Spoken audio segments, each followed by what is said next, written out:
Wolf back. What's going on? It's your boy, the Wolf of Roto Street, rotostreetjournal.com. We breed and feed fantasy wolves. Here with a new show, the Week 8 Injuries and Waiver Wire show. I'm going to try to aim to get this at Mondays right around 7 p.m., but wanted to give it a shot, see if this is useful for you guys. Feel free to give any feedback and opinion, whether you're catching the replay or live here, but would love it for anybody that's live. If you want to get your questions answered, shoot them on in. Let's talk about some of these options. Let's talk about some of these injuries that are feeding some of these options. A crazy Week 8 with tons going down, and any thumbs up, regardless of where you're at, the heart button would be so appreciated too. If you're tuned in live here or catching the replay and we do anything that's helpful for you, that just helps us get discovered by more people. So thanks so much. Let's first start off with, well, one, happy election day. Hopefully everybody's already out and voted. I know polls are still open. If not, check it on out. Make sure you do your civic duty. And if you want a little breather from that election coverage, let's dive in now. That's just my little preface. Had to say it.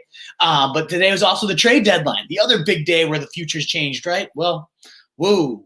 Isaiah Ford, woo-hoo-hoo, to the Pats. And that's about it. DeAndre Washington also going to the Dolphins. Really nothing of note. Will Fuller giving everybody kind of blue balls. Are we going to get him moved or not to the Packers? I'm pretty happy he stayed. I was hoping Kyle Rudolph would leave. I certainly would have loved to see Ryan Fitzmagic go to Dallas and resurrect those fantasy seasons. Oh, that was the number one on the wish list. I would have loved to see Kyle Rudolph get out of there so Irv Smith could swerve. But none, alas, our dreams did not come true. I'm kind of happy for Fuller's own value that he stayed, as well as for Deshaun. Of course, Rodgers would have been threatening for number one status had he gone there. But ultimately, nothing of note, unfortunately. So we can't really dig into anything there. But there was plenty of injuries of note that are going to feed this waiver wire. So again, if you have questions, if you're scrambling because of George Kittle, let us know. He's probably done for 2020. It's going to be at least 8 weeks. That's going to bring us right up towards the end of the season. And depending on where these 49ers are at, it's not looking like they're overly competitive right now. That's probably going to be done for the year. And obviously, as a football fan, you hate to see a guy like Kittle get sidelined like that.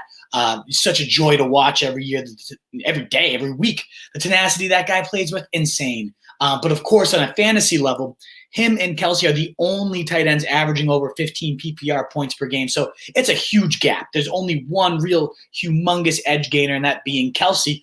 Goes to show just how valuable he is every single year. But ultimately, also losing Kittle, it's just devastating for those lineups. Now you're scrambling in the tight end mud with the rest of us, looking for TDs every single week, just squirming around like worms. It's the worst. And you're going to be welcome to the shit show. There's at least a few guys out there. Number one being Eric Ebron. We'll talk about these guys in more depth too when we get to the waiver wire here. You could look to the immediate team, of course. Jordan Reed, Ross Dwelly, they're out there in every leagues. And Jordan Reed starting to practice in a limited fashion this week. Dude had 2 touchdowns, 50 yards, 7 catches in his first fill-in duty. Nick Mullins loves throwing to the tight ends. I mean, Jimmy Garoppolo averages nearly 20 points per game with Mullins as compared to 11 points per game with Garoppolo. That split was insane to me, but Mullins knows to pepper his teams. He loves – and that's, of course, maybe a Kittle stat, not necessarily a automatic translation, but he does like it. The offense does scheme around those seam stretchers, and Reed certainly got the volume when he was in, so he's an immediate fill-in. I personally would prefer a couple other options before him, one of them being Eric Ebron. His rest of season schedule is a complete joke. Literally Dallas this coming week, Cincinnati, Jacksonville, Baltimore, Washington, Buffalo, Cincinnati. All bottom 10 except for Baltimore, who's 12th, who he just scored against this week. So cakewalk schedule for this guy, Eric Ebron. Yeah, he's touchdown dependent. Yeah, it's, he's 4th on the target totem pole, maybe 5th. But ultimately, what else are you hoping for from a tight end position here this year? That schedule should yield touchdowns more often than it does not. So I like Eric Ebron, about 40% owned. He might not be out there for the more competitive leagues. Otherwise, you could look for stashing if you have a 1 week stream. Austin Hooper's out there in a ton of leagues, 39% owned right now with no OBJ. We haven't seen him play a full game with no OBJ at this point. And even beforehand, he was going 14 points, 10 points, 10 points. seeing 7 targets a game, 5 catches in all of them. So a nice high PPR floor and probably ceiling now with no OBJ. For Austin Hooper, if you can be patient. Logan Thomas, also only 22% owned, has gone back-to-back double-digit weeks. He's 3rd in routes run among tight ends, 10th in targets. So there's a lot of replacement plans out there. Of course, replacement. There's no replacing a George Kittle, but there are some options to plow forward with. The Colts guys, maybe even. Ultimately, the last names just to toss out, not going to dig into them, but Dalton Schultz, 26% owned. Jordan Akins, 3%. Darren Fells, 7%. Those Texans guys. Gerald Everett's 5% owned. You see more targets than Higbee. Will Dissly, 1%. And Albert O for a desperation streamer this week to maybe get you to Hooper. He's facing Atlanta this week. 1% owned. Just at some sort of stopgap if you're looking for a Kittle replacement. But, again, speedy recovery, prayers up to you, George, and to all the owners that are without you.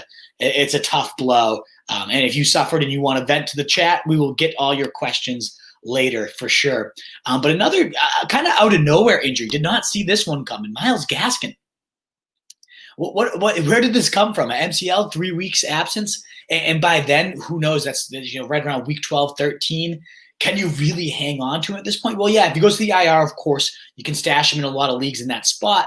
But what is he going to be coming back to? Certainly, probably not the role that he's been in lately. 88% of the week 8 snaps. I mean, that's crazy. Also seeing 16 carries in every single game over these last 3 weeks when they've made Jordan Howard inactive. Handled 86% of the goal line carries. This is according to Graham Barfield, one of my favorite analysts out there at Graham Barfield. And then the joke of a schedule coming up. Arizona, Chargers, Denver, tough matchup. New York Jets, a joke. Cincinnati, a joke. So 4 out of those 5 complete, just nothing defenses that Gaskins was going to roll against. So now what? Do we prioritize Breida? Do we prioritize Howard? I got to lean Breida, right? I mean, we saw some real glimpses of talent out there with the 49ers, huge speed when he gets a crease. And he's been getting used just a little bit more. I mean, nothing overly insane for Breida, but just enough to kind of get there. He could be the number 1, and he could take off. We've seen running backs under Chan Gailey. You should check out rotostreetjournal.com and look at our Chan Gailey article. We didn't necessarily get it right in the sense we thought it could be Breida or Howard. Nobody saw Gaskin coming, right? But we talked about how this scheme has made monsters out of Fred Jackson, CJ Spiller, Chris Ivory. Maybe Breida's the next man up and just goes completely berserk with that soft schedule if he finally gets the work. My imagination runs wild and tells me that's probably going to be a gross committee. We'll get Jordan Howard back active on game days to do his usual 6 carries, 7 yards, 2 touchdown act. Which will ultimately cap Breida's ceiling. But I like what this kid showed with the 49ers. Should walk into some meaningful touches now. Hopefully Myles Gaskin recovers quick. He had just jumped up to running back 14 over Clyde Edwards-Helaire, over Jonathan Taylor on my rest of season big board, only for this news to break, unfortunately. So speedy recovery to you, Myles. Hope it goes quick. But he fell to pretty much cuttable territory at this point. Hopefully you have the bench space to stash him, though, because he was a beast. AJ Dillon, not only is a piece of shit when you use him a couple weeks ago for those legs, but then he brings COVID and then ruins the one thing that might be going good in that backfield the last couple weeks. Jamaal Williams, another 88% snapper, just like Myles Gaskin, in every snap, dominating in blitz pickup, receiving game, just volume machine. He's going to be out. Aaron Jones is also pessimistic. And again, Williams out because AJ Dillon bringing the COVID to that locker room in the Thursday Night Football short week. He's going to be in that exempt, you got to quarantine for 5 days list. So we won't be seeing Jamaal Williams. Decent chance we won't be seeing Aaron Jones, who did get in a limited practice. Now, my gut immediately tells me I think Jones plays. And in fact, we get like 25 carries of Jones, and it was much to do about nothing, is my guess for how this goes. Ultimately, though, he could end up sitting, and then what are we left with? Tyler Irvin, Dexter Williams. I can't sit here and pretend to know a ton about either of these guys. Williams played in a few games. I believe he was in the XFL at one point. I could be thinking of someone completely different. My guy CJ's breaking him down on the site right now, so he'll give a more educated take on these guys. We know Irvin's been involved a bit as a receiver these last couple weeks. So You could slide in some PPR value potentially with Irvin. Maybe he just takes over because he's the only one that's been really operating in that scheme.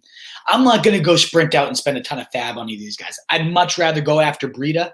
I'd much rather go after some of the big receivers we're going to talk about in a little bit.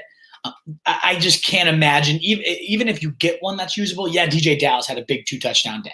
And sure, the Packers could generate that for a running back this week on Thursday Night Football. But in general, the 49ers have been a great defense against the run. So I'm not sprinting out in a tough matchup in an uncertain situation. Throw a couple bucks to maybe get a guy, but even which one do you prioritize? Gun to head, I guess it's Dexter Williams, but I still think we're going to get Aaron Jones back, and he's going to just roll, and it's just going to be a fool's gold. So go after Breida where you know there's an absence. Much higher priority, in my opinion, for sure. Last injury, before we get into the rest of the waiver wires, and of course your questions, guys, promise they're coming, my answers. Kenny Golladay is done for at least week 9 with a hip injury. That makes Marvin Jones, who's out there in over half of leagues right now, a must-stream, facing that Viking secondary. Just pure steaming garbage. One of the worst units out there.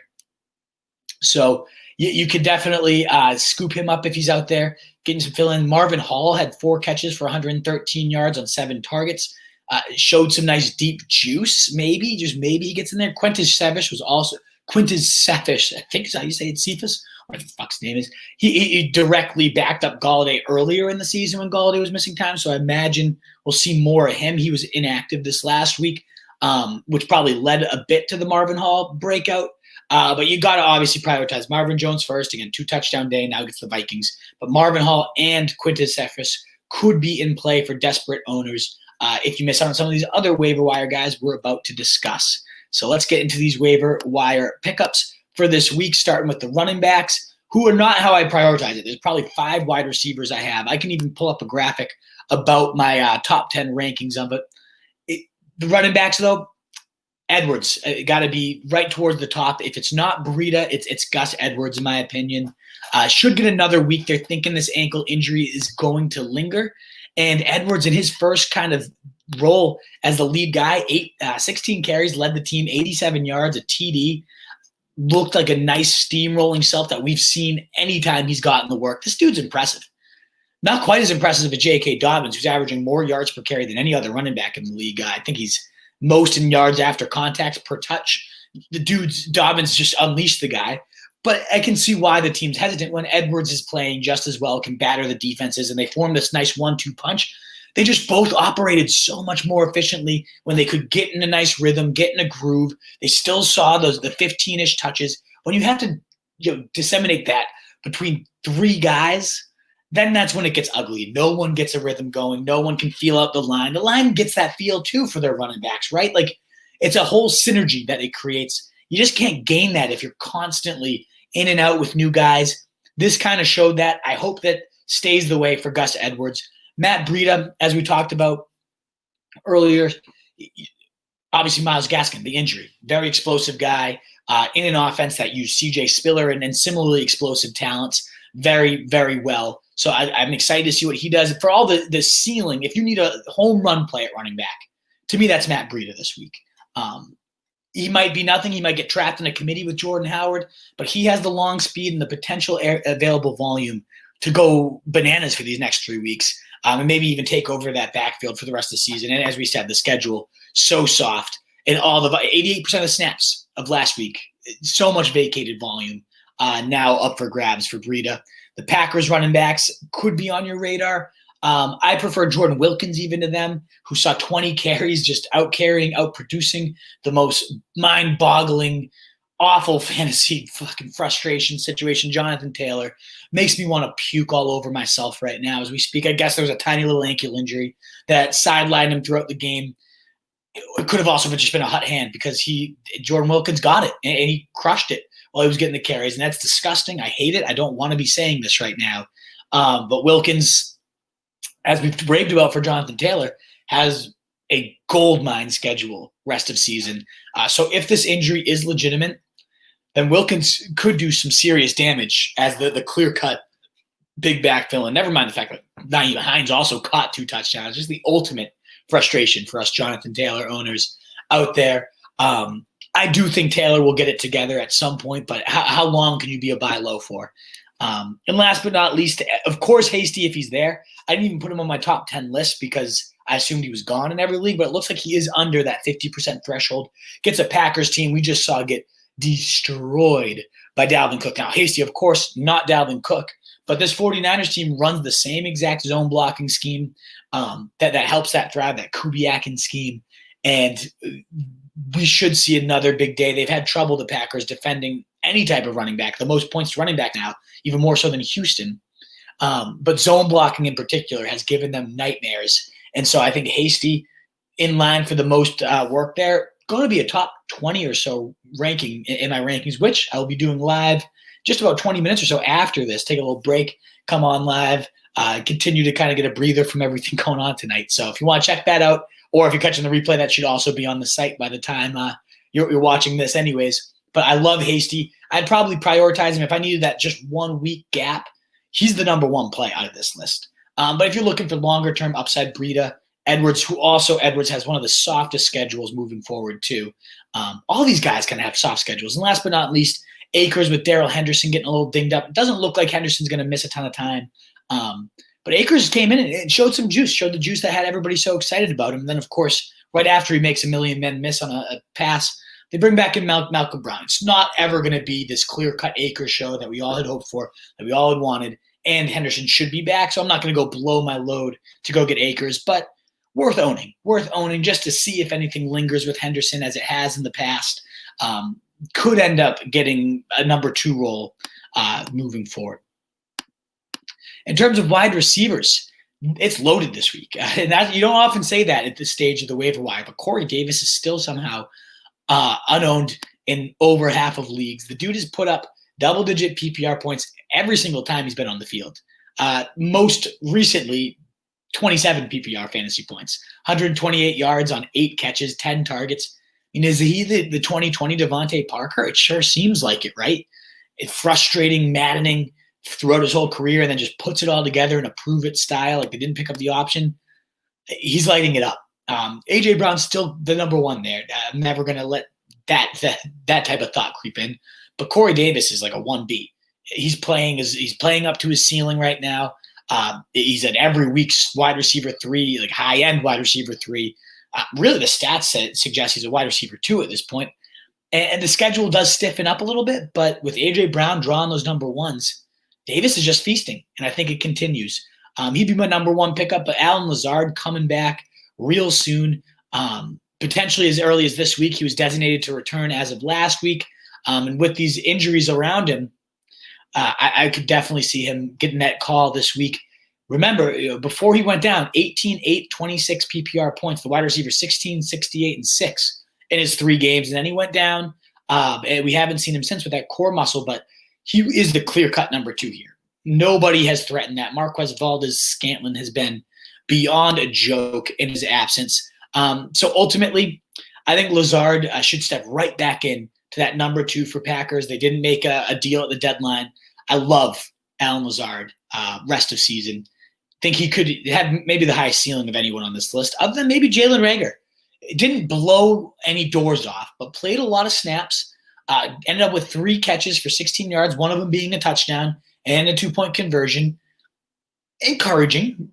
Nothing like Odell's smashing rookie debut that I had just drawn up in my own head like a psycho, but still a solid day nonetheless for Reagor. And easing him in. You never know how this is. The Eagles have the easiest schedule for wide receivers the rest of season, including the playoffs. Looks great.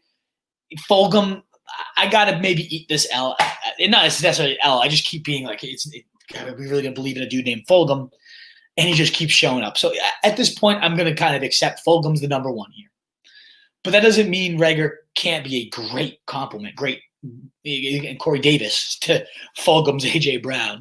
I like him. I like Jalen Reagor, the talent, do it all, more explosive, a different style of game, can get deep, can rip it after the catch. I'm excited to see what they do with this guy. So I'd be sprinting to get those 3. Sterling Shepard, I think, is the clear number 1 there with the Giants, is now out-targeted, out-produced Darius Slayton in back-to-back weeks.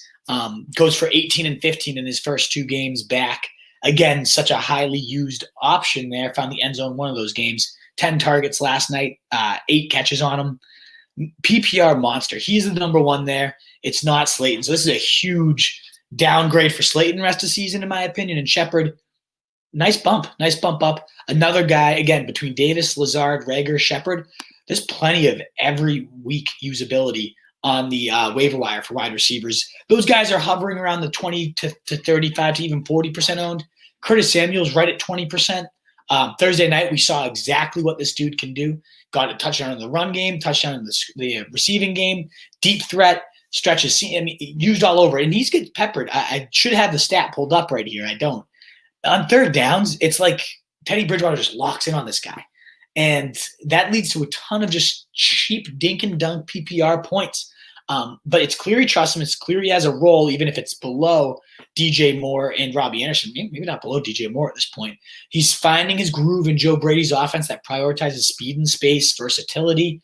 And the schedule is nice. Shootout schedule in that division. So I like Curtis Samuel. And last but not least, Mooney, the most available of these guys, only 6% owned. I mean, we've seen the game-breaking speed week in and week out. Then we just saw him roasting Jalen Ramsey time and time again on Sunday, rather. And the dude, Mooney, I don't know what else the eyeballs need to see, other than maybe Nick Foles fucking hitting him and completing the pass. Well, we did this week for at least one score for Mooney. But if you're just looking at stats, you probably don't recognize just how explosive this kid has looked week in and week out.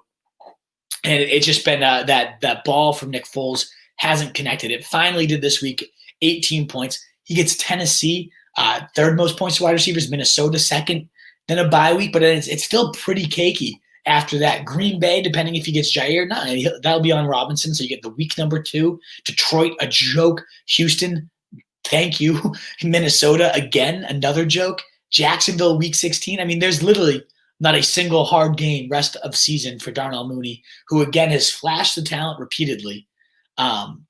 It just has, if Foles had any type of accuracy, this guy would have been scooped up 3 weeks ago as a priority. So sneak him in now, big week, but still people might be sleeping on him. Love me some Darnell Mooney as a streamer and just a potential stretch run monster with that schedule.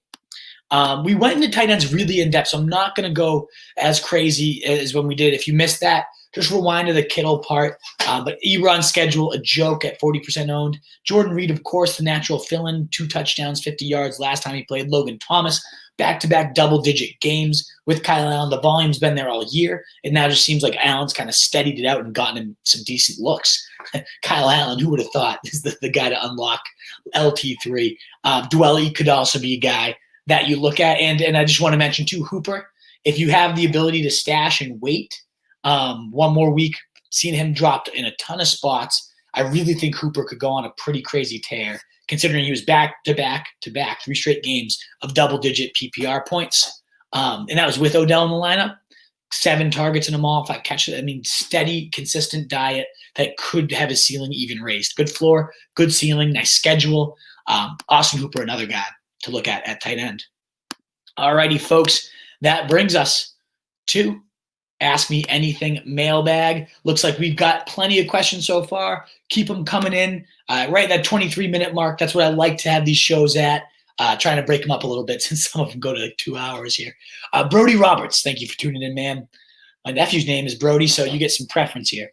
Had to get off the Jonathan Taylor hype train today, trading for CEH straight up. Couldn't stand watching him sniffling the O-line's ass every play. So I get wanting to get off the train. It's just a matter of, why did you pick the Hilaire train, which is similarly going straight in the linemen's asses? Le'Veon Bell's.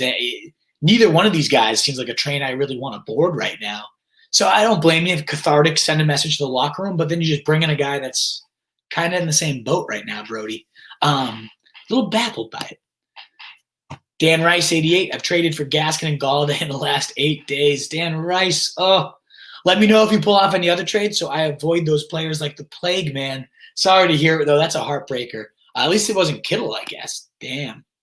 What up, Wolf, says Mitch Chavez. My man doesn't miss a beat.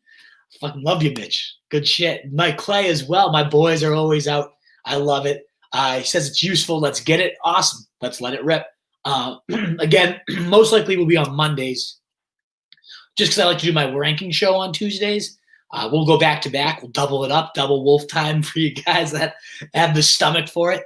But yeah, mostly we'll spread this out. It'll be on Mondays right around 7 from now on. Damn, I have Kittle and Gaskin. I have Jordan Reed still, though.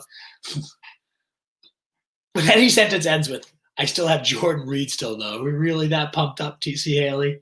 I mean, I guess it's a decent insurance policy, but it's certainly not the level of any of those guys, and I apologize for your pain.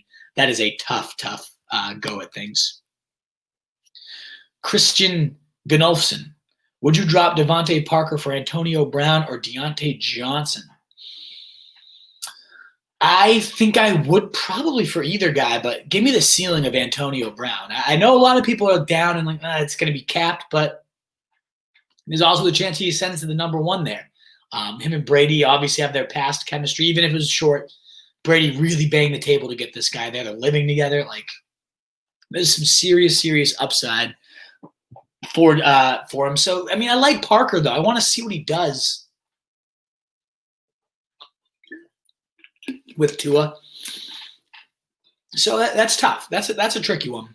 They're all in the same area, but of the three, I'm going to go with Brown has the highest ceiling. Good question, though. Good question.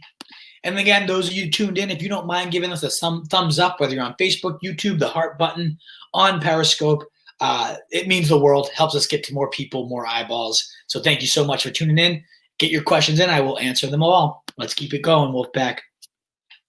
Kittle's trying to say he'll be ready in 2 weeks per conversation with his coach via Seth Schefter. Ho, Mitch, I have not seen that one. When did that get tweeted out? That would be quite the game changer.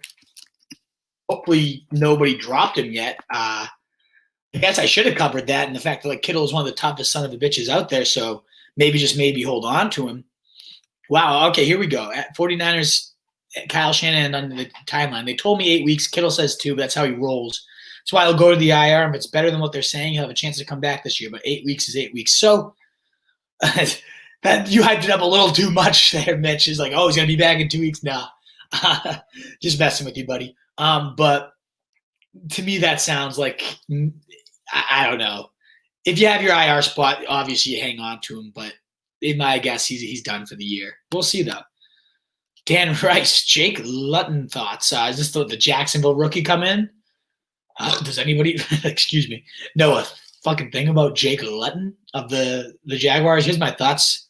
Stream Houston D and get 30 points this week. Say goodbye to any value for DJ Chark. I mean, maybe the kid comes out and slings it. If anybody on here knows a thing about this guy, has any type of scouting report I should look at, send it my way. I'm more than open to doing the studying. Of course, I want to learn about him, but I don't know. What's he, a 6th round? Like, doubt it. Doubt this dude's going to do anything. But let me know if anybody has thoughts otherwise. Yeah, here we go. Shanahan said they told him 8 weeks. Kittle said 2. They keep sending him to the IR. Yeah. I'm going to keep him in the IR just in case, right? Because they're not going to let him push it and then just destroy himself. But anybody that could beat an 8-week timeline and make it like 4 weeks, it would be Kittle. So at this point, yeah, you probably have to hang on. You probably have to hang on. Logan Thomas says Legend Inc. Indeed. Engram hit my wire. He's 3rd in targets, and they finally started using him deep. Maybe he could bloom and blossom late down. Scuba WPG. Maybe, just maybe. 3 leagues first place. That's what I like to hear, Mike. 1 7th place, and must win pretty much have to go 3 and 2. Yeah, but 7th place out of, 12, I imagine? Like, that's not bad. Lost back-to-back games to last place guys scoring the most points each. Oh, man, that's tough. But you got some questions, so let's hit them for you, my dude. But love to hear the first place in 3 leagues. You've been a loyal listener. So hopefully we've helped out in some way there, Mike. Much appreciated that you tune in so much. Damien Harris or Zach Moss off waivers. I'm going to lean Moss. Just like it's clear-cut 2-headed backfield, whereas the Pats is what? 5-headed when Sony Michel comes back. I love what Damien Harris showed. I think if you're just looking for like a 1-week rental against the Jets, he's going to steamroll. But Moss has that goal line roll on lock. And just like could end up becoming the number 1 in every facet at some point as a harder runner. than Singletary. Looks better. So I like Moss's ceiling, floor, all of it better.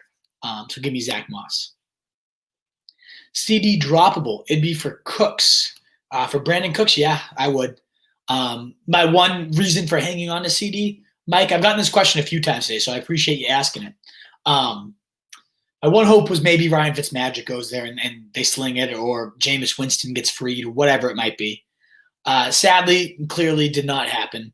So give me Cooks. Yeah, Cooks was absolutely cooking. The monster, though, once Bill O'Brien got fired. So I'm gonna hope that keeps rolling. Since Kittle is out, who should I start? Jimmy Graham or Jonnu Smith? And also, if Godwin's out, who's a start? Justin Jefferson or Cooks? I like Jonnu Smith more. I know with everybody healthy, he's become like the distant third, but that offense does hum. I think his disappearance is we're going to find a balance in between that early season, 4 touchdowns in 3 weeks versus nothing these last couple. I'm a fan. I'm a fan of Jonnu. I think that balances out. And if Godwin is out, I'm going to do my ranking show next, but immediate reactions, I lean Jefferson. I don't. Vikings have who do they have this week? Remind me who they have, but I'll be doing my ranking show after this. On that point, for JJ Long Jr., Fab thoughts on Breida? It depends again. Always these questions depend on, one, your level of desperation. Do you need an immediate running back to use? Are you floundering in last place and just like, I don't want to take this money to the grave? Like, there's upside. There is very real upside for Breida. I wouldn't go crazy. I'd probably say right around $10 to $15, but desperate times calling for desperate measures. If you need to go for 20, the ceiling could justify it. But I'd be leaning in like the 10 to 15-ish range. How legit will Corey Davis be rest of the season? I mean, again, double digit every single game. I don't see a reason for that to discontinue. The schedule does get tougher, Noah Pringle. But ultimately, I like it. I like his rest of the season outlook quite a bit. What's good, ISO only? Great to see you. Thanks so much for tuning in. Start 2 this week for Keegan McLean. Hasty, Gurley, Moore. I'm leaning there. Again, I haven't done my ranking, so I don't know exactly what the matchups are. That's going to be my next show. Coming up in about 20 minutes, whenever this ends up. Gurley's, to me, locked in. Atlanta, Denver, not a great matchup, but he's a good bet for a touchdown every week. And I love Hasty against Green Bay as the lead guy. So DJ Moore against Kansas City, they're good against receivers, great secondary. I think he's the bench there for me. Rojo droppable. I'd have to start him this week. If not, which I don't think I can. Mixing on bye. Taylor banged up. Hasty, Breida, Harris available out there for Mike Clay. Yeah, that's tough. But it seems sure as hell that Fournette's going to be, if not more involved, then at least equally involved. Probably more involved. In that this week, they get the Saints, a good run D. I mean, the upside of Hasty for the short term, Breida, Hasty or Harris is the 1 week stash. Probably Harris because similar 1 week upside with more long-term upside, in my opinion. Breida is more of like if you didn't need to use him, you put him on the bench and see what happens. I don't want to trust him first week out if I don't have to. So I'd rank those for your personal needs, Mike. Probably Harris, then Hasty, then Breida. But Hasty for one single week might be the highest of my rankings. Breida for rest of season upside would be my highest, but Harris kind of is like the balance of them both.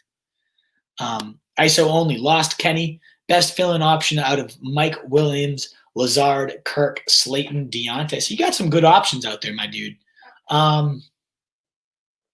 I don't know all the matchups off the top of my head. Again, ranking show coming up next. Long term, I like Lazard the most of this list. Deontay, though. Deontay gets the Cowboys this week. He's seen 15 targets in every game, or double digits rather, 10 in every game but last week. I like Deontay. I didn't even realize he was one of those. Give me Deontay. I know the dud is scary, but he gets the Cowboys this week, and their schedule in general is pretty soft down the stretch. Matty Mac, what's up, brother? Antonio Brown with a flex start? Yeah. Shootout game versus the Saints coming. I mean, depends on the other options always. But I'm not hesitating to get him in my lineups where I own him, particularly with a lot of bye week questions this week. So, yeah, get him on in there. This might sound silly, but should Zach Moss be a priority over Damien Harris? That's not silly, Noah. As I said earlier, I like Moss better. For all the reasons you say there. Kombucha, Wolf being healthy on a broadcast. Rare it's not alcohol. Jesus. I won't even get into that Thursday night broadcast from last week. Those of you tuned in saw quite the side of the Wolf. I love the fact that Moss is getting majority of the red zone touches. Yeah, I do too. And he looks great. He could overtake that 3-down role from Singletary. He runs harder. Singletary's been okay, but Moss brings a different boom to his game that the Bills seem to like. So, yeah, I have Moss priority over Harris this week. Drop Joshua Kelly for Breida. Free. Oh, yeah, Kelly can go sit on a fucking fist. Yeah, I'm done with him. Freaking over Kelly. Yeah, that summarized my sentiment right there. You heard me, Moreno. I mean, totally. Need running back health. I'm 10th out of 10 on my waiver, so I doubt I can get Damien. You mean probably Damien Harris or Moss. Putting in claim for both guys and hoping. Well, so then you could also look to Hasty. If he's out there for a 1-week stream, Breida for longer-term upside should be there. Packers guys if you're real desperate. But I'd look for Hasty and Breida also out there. Maybe Wilkins. I don't know. But anything over Kelly is my similar stance to Robert. That guy is the absolute fucking worst. Any idea how serious? I don't. He was active and played through it for a bit, and there's no word yet, Noah. We'll find out soon, but I don't know. You guys tell me. Has anything come out lately on Jonathan Taylor? I hadn't seen anything at the time of going live here. Edwards and Wilkins out there too. I do love Gus, and I meant to say that, Robert. Gus is another great option. From the ones you gave me, Mike, I still like Harris and Moss. I didn't expect them to be on waiver wires. They'd be my priorities this week. Lost by 3 points this week. Pain. 909, man. What have you done? The fantasy gods hate you this year, brother. Sorry to hear it. I appreciate you still tuning in because I love having you here. You bring the juice every time, despite the fantasy blues. So thank you. Appreciate it. Hopefully we can help you plug on through regardless. Should I trade for Eckler and set to this one? Does anyone know a thing about his status? The last I read was he should be back later than sooner. But then there's a video of him running, and it's like, okay, where is he? You'd have to feel really, really good about your spot, and of course it depends on the price. But if he comes back and you get 2 to 3 playoff games out of him, the question is, are they going to go and ride this guy when they're probably out of playoff contention? Like, what if he just doesn't come back? There's a very real chance. I think there's as real of a chance as him coming back, like sitting out, not coming back, rather, as there is him coming back and like being Eckler of old. I don't think either of those things happen. I think we find something in the middle where it's not all that worth this headache right now. Shard Higgins worth holding on to? No. Why? Why would he be? Absolutely not. I have JT. Should I trade one? And JT and Zeke, should I trade one? And what's good value? Cody, yes, if you can. But honestly, what league mate's sprinting to get either of these guys right now? The Cowboys blow. They're not going to have a quarterback, as we've just all discovered. No trade. Who the hell's starting? It's not Danucci anymore. And Dalton has COVID. So your best hope is praying that somebody of those two that are battling for the starting job actually impress, which I don't think any of us can expect. So what's good value? If you can get like a usable RB2 for these guys or wide receiver 2, like a lot of people still saying to buy low on them. I put them right at that RB2 range, and I'd be willing to get that headache off my team if I could. Should I flex Ayuk over Juju over waiting potentially on Godwin to not play? I would. That's tough. Let's see what the news is. I would probably go with Ayuk though. Godwin plays at Sunday night. You're right. So Ayuk you'll have to use by Thursday. So we should have a sense of if he's practicing or not. If it's definitely going to be out, then I would go Ayuk. If not, then wait it out for Juju because he's been solid. He gets Dallas too. You know what? You probably want to wait that one out. and go Juju. I'm concerned about J.A. being on Ayuk. Yeah, Jair is the real deal. So that is concerning. Won't CMC cut into Samuel, though, being back? Yeah. But those design runs were there while CMC was there, too. I don't think we're going to see another goal line rush from Samuel, but the creative usage is there. I'm not sprinting to get Samuel or blowing a ton of money, but just a guy that was out there compared to some of those other names I wrote. I wrote in the Wolf for president today. Hope I'm not the only one. Cheers. I think I could do a better job than both of what we're rolling out tonight, but here we are. Wolf and CJ on the ballot for next year. Lazard and Rager both available on waiver wire. You lean Lazard rest of the season? I do. I'm excited for Rager, but honestly, if he hits what we already saw to Lazard and what I think Lazard will keep doing, then that's what I want Rager to do. I'd rather go with the guy that we've seen it from, Robert, in my opinion. Jeremy Anderson, Jonathan Taylor, Hasty, Amari Cooper, or Gibson, half PPR for this week. I am going to lean Gibson, like the Giants matchup, like what we saw last week. Yeah, the Duke can roll. Obviously not last week, but last time he was out there. Chase MG, my man Chase Market. Wasn't Minshew like a 6th-round rookie, nobody too? Yeah, how'd that turn out? He hasn't done shit. He got benched for whatever this garbage is. So, yeah, there you go. My man. King Inside Reacts. Lost Mostert, Carson, Gaskins today. Have DJ Dallas, Carlos Hyde to replace Carson. Damn. This is tough, man. Do I start the Michael Pierre and try to get Wilkins off waiver? Have Kelly sucks. Let's be real here. I don't love Pirine. I don't love anything on that Gase offense. The Jets suck. I'd try to get Wilkins. Yeah. Tough injuries, man. And Josh Kelly gets the Raiders, so, if he's ever going to go off, he gets them. But to me, that's the Justin Jackson, Trumaine Pope. I guess I should have mentioned Pope on the waiver wire show, right? Dude saw 15 touches and looked decent with it. Let me write down Trumaine Pope. Definitely should be in waiver consideration, I think, at this point, too. So very deep league. What's up, Wolf, my homie, Austin Firster? Good to see you. Got to PM you my lineups on the bench and see what you think. Anyways, what up? Great to see you, dude. Thank you for tuning in, as always.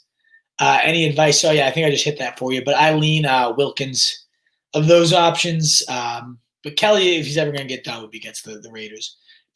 Do not praise Corey Davis. It will fucking flop bum ass. Laughing my little lip tick off. That's what I was like, what the hell is LMLLDO? Austin, you are something else, man. You crack me the fuck up. I love it. Fournette gets banged up. Back to full Rojo show. It'd be Sprit, Arians, and Nazi, so it bounce as soon as one slips. I never drop Rojo, period, says Austin. It's tricky. He's talking to you, Mike Clay. But yeah, that's the real deal. My man, thanks, dude. Absolutely, Matty Mac. You're my man, brother. So I have to donate for my questions to be seen. No, but you have to have a little fucking patience, dude. You want to donate? Absolutely. Much appreciated if you'd like. But I also am getting, 70 questions on this already? So you want me to do it for free? I hope that's not a complaint. If that's a request, can I donate? Then sweet. But so I have to donate. Sounds a little whiny, King Inside Reacts. Not sure. For somebody giving a lot of time for free here, let's not get testy here. But if you want to donate, that would be very nice. I would definitely take it. Fulgham rest of season. I also I like Fulgham rest of season. Dudes, I've been kind of slow to this one. I'm just keep thinking it's just a matter of no one else being there. But you get Goddard back, you get Rager back, and he still dominates in targets, and he dominates on the field. Love it. The dude's more real than I gave him credit for. Great kid. I've always loved his contested ball skills, but now it's really, really showing up. So even with people there. So I'm into it. I'm really into it. You got Diggs and John Brown on the bench worth keeping in PPR. Yeah, I think so. I would keep holding on to him for sure. Redraft, would you trade Antonio Brown for Juju? I'd rather kind of see what AB does. I mean, Juju's looking better. But yeah, I don't think so. Flex AB over Corey Davis and Montgomery. Oh, my man Gecko, by the way, good to see you. Who does Montgomery have this week? So sit start questions I'm going to not answer yet. I'm going to move those. I'm going to be going live in another – take a break, come live in a little bit to do my rankings. I'll answer any sit start questions during that if you want to pop in because I just don't know the matchups well enough to give good advice on that. Giving Keenan Allen, receiving Sanders and Chase Edmonds. Yeah. I always go for the running backs. Now you're getting two potential stallions, Alex. Depending on your receivers, of course, but I think Keenan's the best player of the group, but you're getting some really nice compensation for him. So I lean yes. Drop Bird or John Brown. Bird. Why the hell do you hang on to Demir Bird? Ew. Red Eckler, if he comes back, will be no sooner than week 11, but that's optimistic. So, yeah, nothing there. What about Claypool Monster? Got it done with Deontay, which I love to see. Stacked at wide receiver with Adams, Metcalf, and Hopkins. Good Lord, Anthony Succo. You couldn't ask for three better. There's probably, I think those are literally 1, 2, 3 on my rest of season big board. That is incredible. Waiting for Hunt to come back next week. So my question is start 2, Gibson, Swift, and Dobbins. I'm leaning Gibson as the lock, and I got to see the matchups for Swift and Dobbins, but probably Swift, depending, of course, on his status. Crowder, AB, Kirk, got to start 1. So, yeah, again, I'm going to check the matchups before I keep giving sit-start advice. Gut off the top of my head says AB. I know he's got the Saints, but I got to see who Crowder and Kirk got before I give you a confident take. I'll do my rankings soon after this. Wolf and CJ coming over in 2024, coming over C-Mac. Yep. Sounds about right for that. Trade feedback. Montgomery for Zeke. Yeah, I would do that because Montgomery, the ceiling is so limited. It's kind of like Zeke's floor at this point. So, yeah, go for it. Just go for the fences, right? And hope one of these quarterbacks that gets a tryout's like the real deal. Here on the Rojo, and that was my concern too, but it's a lot of what ifs. Fournette goes down. It's a beast. But I need to win this week, and Rojo ain't doing that for me, so I don't have any options. I think Chark could be droppable, Mike, given how thin running back is. And we got this 6-string, whatever the hell this creature is playing. So I think Chark could be droppable. AB for Chubb, I would take Chubb for AB, yes. Chubb's going to probably be back after the bye and should just be right onto himself. Hang on to the Bell or grab Moss, Drake off the wire. What's your outlook on Bell? Probably rather have Moss, yeah. I think Bell, of course, if something happened to CEH, he'd be a top 7 guy every week. But until then, he's a number 2 and a clear number 2 at that. Didn't do it in a revenge game in an easy spot. When's he going to do it? Last question here, and then I'm going to go get ready for my ranking show. What are you considering picking up Hines? Thoughts on Colts backfield? It's just a mess. It's a nightmare. It's disgusting. Sure, you can pick him up in PPR leagues, more beneficial, but not sprinting. We've seen this rodeo before. 2 touchdowns, and then he'll probably have 5 straight duds. So there's other guys. All the other guys I talked about earlier, I'm prioritizing Anthony Succo. Alrighty, guys, I'm going to take a quick pause, catch up on the election, all that good stuff. We'll be back on all these channels, Facebook, YouTube, Periscope, with my week 9 ranking show where I can give you some better sit-start advice if those were your questions. Come on back. I'll say about 15. Mike asking 20 minutes. Yeah, I'd say 15-ish, 20 minutes. I got to just kind of get ready for that, but let's keep it rolling. Maybe let's say 15, at most 15. Quick pause. Thank you guys so much for tuning in. I hope you come back for the waiver show, but if not, it was a blast here. If this show, it sounds like you guys appreciated the advice, you liked it.